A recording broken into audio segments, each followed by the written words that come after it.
Welcome to the Banker Lamp. Please enjoy the video. In this video, I will explain how to make cheesecake in an air fryer, an easy guide for a delicious dessert.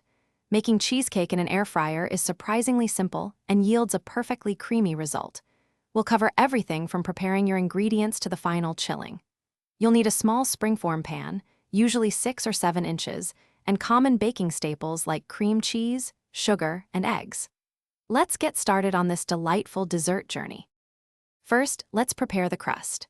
Combine graham cracker crumbs with 2 tablespoons of melted butter, then press this mixture firmly into the bottom of your springform pan.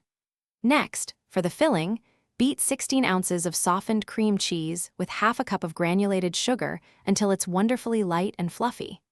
Incorporate 2 large eggs one at a time, followed by 1 teaspoon of vanilla extract, mixing just until everything is combined and smooth. Now, it's time for the air fryer magic. Carefully pour your cheesecake batter over the prepared crust in the pan. Place the pan into your air fryer basket.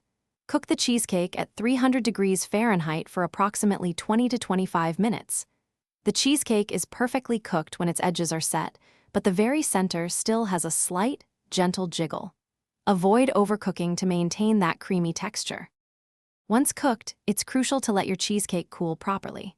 Leave it in the air fryer with the power off for about 15 minutes, then transfer it to a wire rack to cool completely at room temperature. After it's fully cooled, refrigerate the cheesecake for a minimum of 4 hours, or ideally overnight. This chilling time is essential for it to set perfectly.